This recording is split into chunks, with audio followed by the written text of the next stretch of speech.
n'est pas une pièce militante. Je fais juste, je joue sur ce danger qu'a la population donc, terrienne de mal exploiter ses ressources.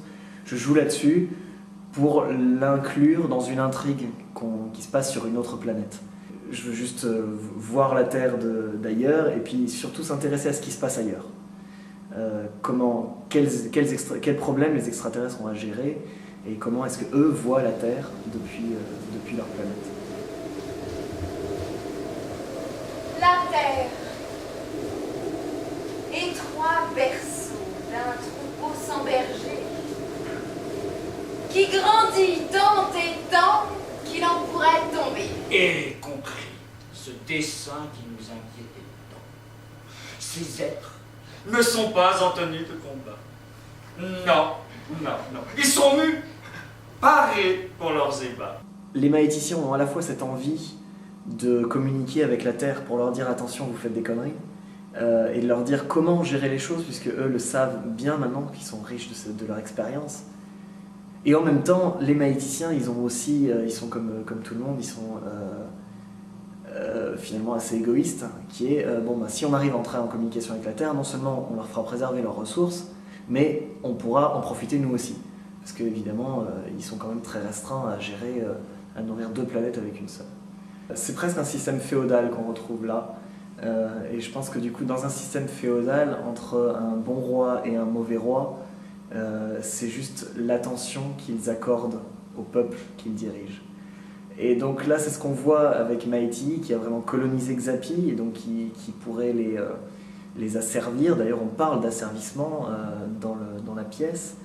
Ils scandent tous en transe. Liberté, délivrance, liberté. Cela est aberrant. Depuis 5 millénaires, les Xapiens sont soumis et n'ont pas contesté. Seulement voilà, on découvre un Ezag qui gère ces populations-là, on le découvre quand même assez gentil et attentionné.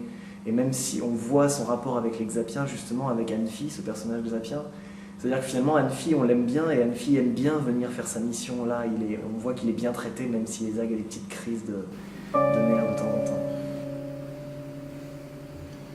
Je veux être pilote. L'uniforme et les bottes, le prestige et la dot. Je veux être pilote.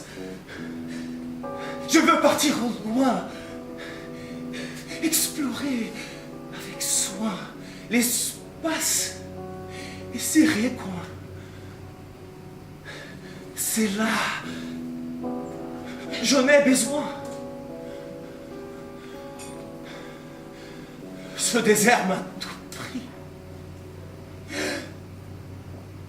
Ne m'a jamais souri. N'importe quel artiste cherche à faire quelque chose, à créer quelque chose que les gens n'ont jamais vu. Donc j'avais évidemment cet imaginaire, je voulais quelque chose de coloré, de fantaisiste. Non mais en tout cas l'idée d'associer les vers à la science-fiction, c'est justement, on ne sait pas vraiment pourquoi, et c'est ce qui est drôle. Sinon moi je peux dire que quand même je me suis accroché aux vers, aux alexandrins, et puis à la métrique différente pour chaque personnage, hein, puisqu'il y a Ezag qui parle en alexandrin, après il y a des décasyllabes, il y a des octosyllabes, des hexasyllabes, et on a les méchants qui parlent en prose. Les écosystèmes étaient détruits, c'était l'enfer. Poutinas en était le maître.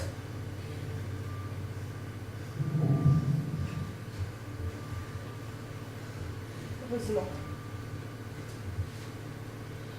la fin de notre monde était proche.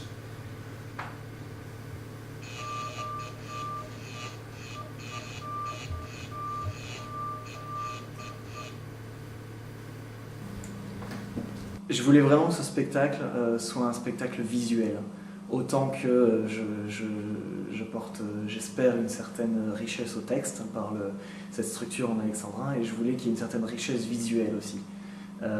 Donc qu'on fabrique vraiment un décor visuel avec beaucoup de mouvements, beaucoup d'énergie, et donc il fallait des décors qui vont avec, des décors colorés, des accessoires, que ça bouge, qu'on exploite bien les 3 dimensions de l'espace.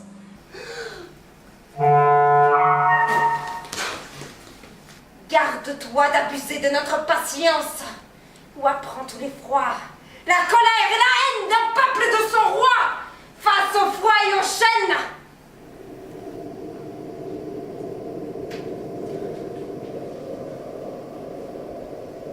Il y a un peu de moi partout, j'ai ce côté très romantique et simple qui a envie de croire que tout est bon partout. J'ai ce côté énergique de Vekoni qui a toujours 25 000 idées à la seconde et qui a envie de les réaliser, qui se lance à fond dans une idée.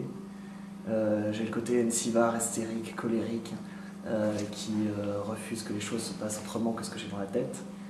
Et j'ai le côté Ezag avec évidemment la volonté de monter mes projets, monter ma pièce, diriger ce que je fais, et en même temps me soucier évidemment des gens avec qui je travaille. Cette fantaisie dans la pièce, c'est moi aussi. Il y a un côté très gamin, enfantin, très coloré, très riche et je pense un peu profond aussi parfois. Ouais, ça me ressemble bien.